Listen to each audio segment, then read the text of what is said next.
There is one stabilizing word in the Bible that Christians need to keep before them all the time. Be still and know that I am God. I will be exalted among the heathen. I will be exalted throughout the earth. We're Christians, and we are to play the part of Christians in such abnormally distraught days as these. One of our great journalists said a little while ago in an article that it behooved Christians to summon themselves afresh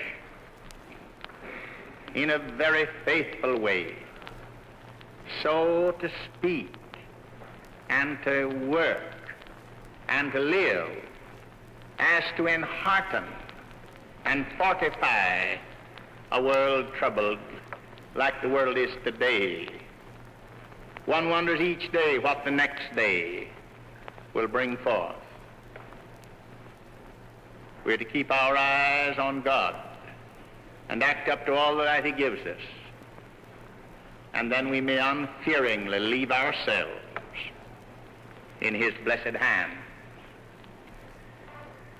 There is an incident given us in the 14th chapter of Matthew, which was read you a while ago at the beginning of the service, which has in it some very revealing lessons for us.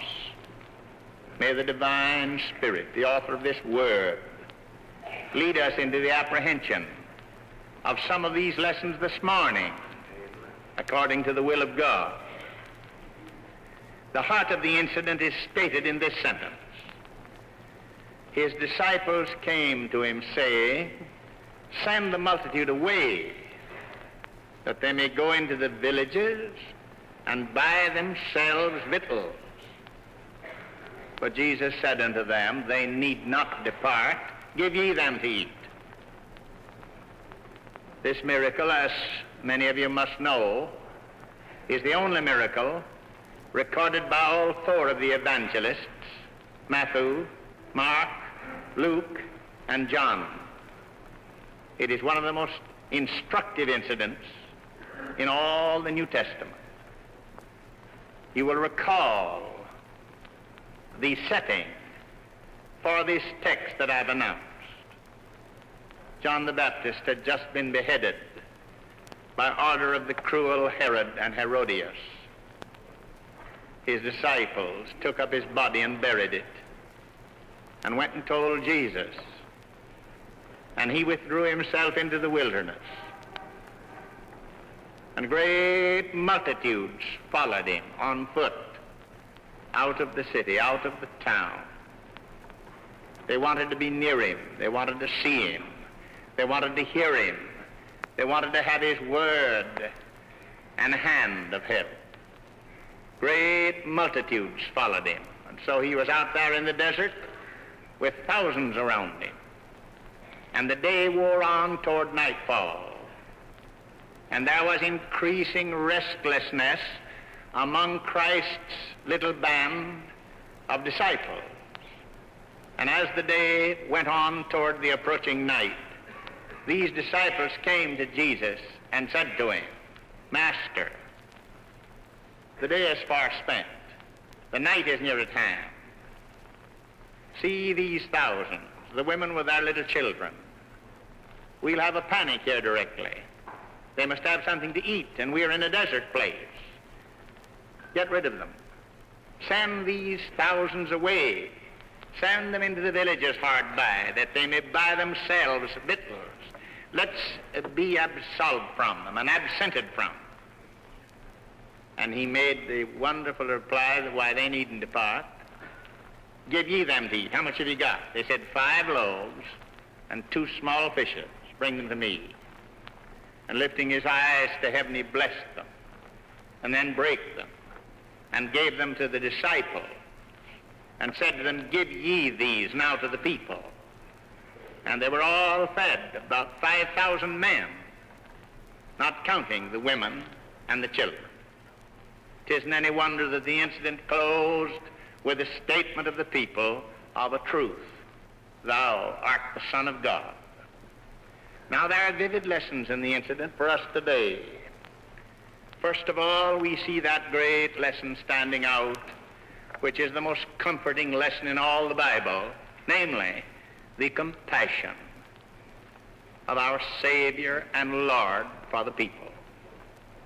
He was moved with compassion when he saw the multitudes, beheld them, all types and temperaments and conditions and ages, the old and the young, the strong and the weak, the rich and the poor, the high and the low, people of various ages and races and conditions.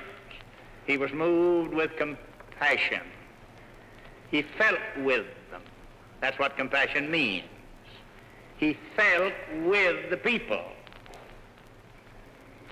Prophet Ezekiel had the same sort of feeling when he said of the people in his day among whom he lived and wrought and witnessed, I sat where they sat.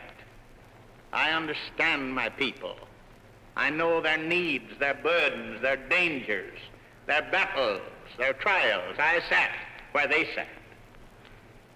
Oh, how significant this word compassion. He was moved with compassion toward the people. He felt with them. He sensed their needs. He sensed their dangers. And highest of all, he sensed their possibilities. Oh, the grandeur of a human life, the grandeur of it. It may be besotted. It may be in the depths of drink and lust and sin. Oh, the grandeur of a human life. To live on somewhere, personal and conscious, forever. What can compare with that? And we're to keep this sacred estimate of human personality. We're to keep that ever before us. That's the great teaching of Jesus. Nobody ever taught it like he taught it. What shall it profit a man if he shall gain Dallas County, Texas, North America, all the Americas, Europe, Asia, and Africa, the islands of the sea? What shall it profit a man if he shall gain the whole world and lose his own soul?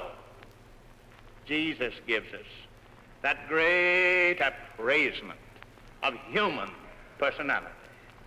And the tragedy of this world this minute is that in large sections and on wholesale scale, men are being treated as mere cogs in a machine and ground to death with the awful horrors of war. Oh, what an answer. What an answer some men will have tomorrow at the bar of God. One thinks of Napoleon when his men remonstrated with him once, as he said, I want 100,000 men to go on this daring adventure. This daring adventure. And his officers drew near him and said, Sire, Sire, you lose all those men if you send them on this desperate adventure, 100,000 of them. And with a scornful curl of his lips, he said, what are 100,000 men to me? Think of man's view of life like that. That little hungry child today down yonder in the tent on the outskirts of this city, which tent and surroundings are all marked by squalor and poverty. That little thing is intrinsically worth more than every dollar in every bank in the world. Jesus sensed the possibilities of life, the possibilities of a human life, and we are to have his spirit. As was he in the world, so are we to be. So are we to be. The man who can be careless and indifferent to any human life doesn't have Jesus' spirit, doesn't have his viewpoint. You must not, may not, dare not be careless touching any life of any age or condition or circumstance of your race and the other races. Human life is the precious thing in the sight of the great God who is over us all. And we are to keep that high estimate, Christ's appraisal of the measureless meaning of human personality. We are to keep that before us all the time. And all our standards are to keep that in mind. and all our ideals and all our efforts, if we should spend all the money in the world from every quarter, and it should be sanctified of God to win one poor, little, bedraggled life from sin to God, the money would be well spent, for human life's worth more than it all. Jesus was moved with compassion. Oh, how the sight of the crowds does move us. You can see them. You can stand on any city, this city. You can stand on a corner 10 minutes and see them surging up and down the streets.